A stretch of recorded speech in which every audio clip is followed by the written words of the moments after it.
Bonsoir Isabelle Leyer. Bonsoir. Vous nous présentez d'habitude votre agenda, vos rencontres. Ce soir, vous nous amenez le chanteur Kali sur le canapé de France Info. Bonsoir Kali. Bonsoir. On est ravis de vous recevoir. Je suis ravi d'être ici. Eh bien, merci beaucoup, ça nous fait plaisir. Vous avez sorti un album en mars et vous publiez un recueil de poésie dont on va parler avec Isabelle. Mais on vous a aussi invité parce que vous êtes engagé, comme beaucoup d'artistes, dans ce combat pour essayer que ça réouvre, qu'on retourne au théâtre, qu'on retourne vous voir chanter, qu'on puisse vous écouter dire votre poésie, qu'on puisse aller au cinéma. J'imagine que vous avez des attentes par rapport, sans faire de politique, même si la culture est politique, vous avez des attentes pour demain? Oui, l'attente, elle est d'abord un peu de compassion de la part du gouvernement. C'est-à-dire qu'il y a depuis quelque temps pas mal de discours. On ne parle pas de culture, donc ça veut dire que la culture n'existe pas. Si M. Macron nous adressait la parole en disant « voilà, la culture, on pense à vous, c'est triste, mais il faut attendre ». Ok, là, on n'existe pas. Vraiment, je regarde toutes les dépêches qui passent. On n'est pas sur les écrans là actuellement. C'est assez triste. Faut savoir que moi j'ai repris des tournées entre les deux confinements. Aucun cluster signalé. Tout était absolument respecté. Les gens étaient juste heureux. On vit, on meurt. Au milieu, il y a ces petites bulles qui sont la culture, les cinémas, les théâtres, la musique. Et j'ai pu vivre Alexandre ça, Jardin, quoi. disait tout à l'heure, on est un pays de culture. Ouais. Et si on l'oublie, ça contribue aussi à... Ouais, non, mais c'est au-delà de ça. Moi, j'aimerais pas être... Moi, je critique pas parce que j'aimerais pas être à la place de nos gouvernants. Ils font ce qu'ils peuvent et je ne critiquerai jamais. Je dis juste quelques petits mots pour dire qu'on est encore là, qu'on existe.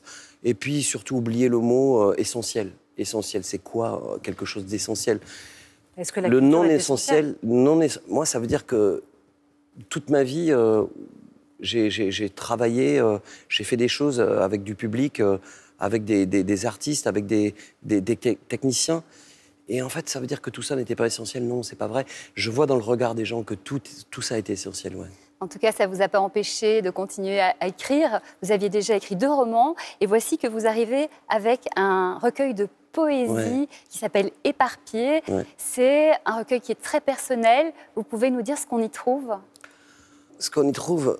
Ce qui me plaît dans cette histoire-là, c'est Éric Poindron, le plus grand des poètes français, qui m'a entraîné vers cette folie. Et ce qui me plaît, c'est qu'on a une vie privée, une vie secrète, une vie publique. Et avec ça, j'ai pu me promener dans les 3 champs. Vie secrète, privée, publique. Les gens ne savent pas. Et puis j'ai pu montrer des vibrations qui m'animaient. Et puis... j'espère que ça va inciter des gens à écrire des choses parce qu'on est tous, quelque part, animés de beaucoup de choses. On ne l'écrit pas, moi je l'écris. La différence, elle est là, et je l'ai fait, c'est là. C'est très personnel, c'est très universel aussi. Beaucoup de chagrin, beaucoup de joie. Mais est-ce que les joies et les chagrins ne sont pas le mariage absolu pour vivre une vie complètement dingue, quoi? Ouais, c'est ça. On apprend à vous découvrir à travers des tas de facettes. Et à la fin de ce recueil, il y a un texte qui est très poignant que vous adressez à votre maman. Plus tard, vous dites « Je cherche le petit chemin, celui qui me ramènera au début ». Sous-entendu, voilà, votre maman, elle est partie, vous étiez très jeune. Est-ce que vous êtes en quête un peu de ce paradis perdu au moment où vous étiez jeune et je l'ai pas perdu. Naïf? Je ne l'ai pas perdu. Je veux dire grâce à ça, mais grâce à beaucoup de choses. C'est-à-dire que j'ai perdu ma maman à 6 ans. Il y a des gens qui perdent des gens. Et puis, des gens de la famille, et ça fait du mal. Moi, je peux vous dire quelque chose. C'est qu'aujourd'hui, ma maman est toujours là. C'est-à-dire que je peux lui adresser des mots, des cris d'amour. Je peux hurler, j'ai besoin d'amour. Je peux me teindre les cheveux en jaune pour ma maman, pour lui dire, je suis là, j'existe, regarde-moi, t'es là. Et c'est vraiment fort pour moi parce que, quoi qu'il arrive, elle sera toujours là. Et à côté de moi, mon papa, pareil, il n'est plus là depuis très longtemps. Et je leur dédie des choses assez folles pour qu'ils soient vraiment près de moi. Et le fait d'éditer un livre, il va rentrer dans la maison de certaines personnes. Et je me dis que ma maman va rentrer dans la maison de certaines personnes. Vous pouvez même pas imaginer comme ça me touche. Vraiment, ouais. Kali, moi je trouve d'accord avec Isabelle, très magnifique ce texte à votre maman à la fin du recueil. Qu'est-ce que vous dites dans vos poèmes que vous ne pouvez pas dire dans vos chansons? En quoi vous êtes, parce que vous êtes aussi très poétique, vous avez une façon d'écrire très particulière. Pourquoi ça suffisait pas à vous exprimer vos textes chantés? À tout dire? Ouais, je rebondis sur votre mot, ça suffit pas, non. Moi, je me contente de ce que j'ai pas, quoi. Il n'y a rien qui suffit. C'est une belle philosophie. Mais oui, c'est-à-dire qu'une chanson, ce qu'il y a de magique dans une chanson, que des mots arrivent, et puis une mélodie arrive, et on peut l'habiller, et on se dit, waouh, la chanson est là. Là, je pense que je suis comme le commun des mortels, comme tout le monde. On a des vibrations, on a des sensations. La différence, c'est que je prends mon stylo et j'écris mes sensations. Et j'incite les gens, vous savez, la poésie, le mot poésie fait peur aux gens. Parce que la poésie, ça ramène à récitation quand on était gamin. Quand on était à l'école. Ouais. À l'école, réciter. J'en parlais avec mon ami Éric Poindron tout à l'heure. J'aurais adoré appeler une de mes filles, j'ai 4 enfants, une de mes filles poésie. Qu'est-ce qu'il est beau ce mot. Mais il fait peur. Alors trouvons peut-être un autre mot fou, parce qu'on a le droit d'écrire un mot, un point, un silence, une page avec rien dessus. Et c'est de la poésie. Dites-moi quelque chose. Oiseau. Pardon? Oiseau. Eh, oiseau. Pourquoi je rajouterais quelque chose à oiseau?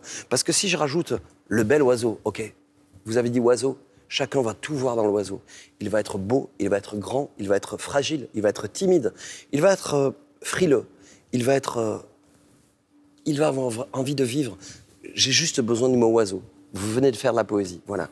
Moi, j'incite les gens à faire ça, ouais. Merci. Et vous incitez aussi les gens à la liberté. La liberté, c'est quelque chose, la liberté d'expression. Ouais. Il faut savoir que Kali, quand il était adolescent, il a été viré du lycée pour avoir écrit des textes qu'on considérait comme provocateurs. Mais c'est votre liberté d'expression. Vous êtes féru de ça. Ouais, non, j'ai toujours le poster depuis gamin du plus grand, Joe Strummer, le chanteur des Clash. Et en fait, lui disait, c'est la liberté, il faut aller chercher, il faut aller croquer. Et puis Joe avait ce regard, il y avait une montagne, on ne pouvait pas la franchir, et son visage et ses yeux franchissaient la montagne. Et moi, j'ai toujours pris ça. Évidemment, au lycée, on a des mots qui arrivent, et puis c'était pas très poétique, mais ça l'était quand même, quoi. J'ai été renvoyé pour des bonnes raisons, je crois.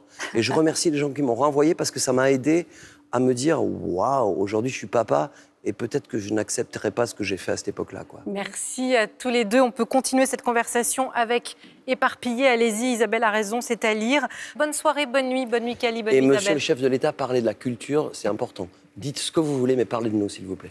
Merci.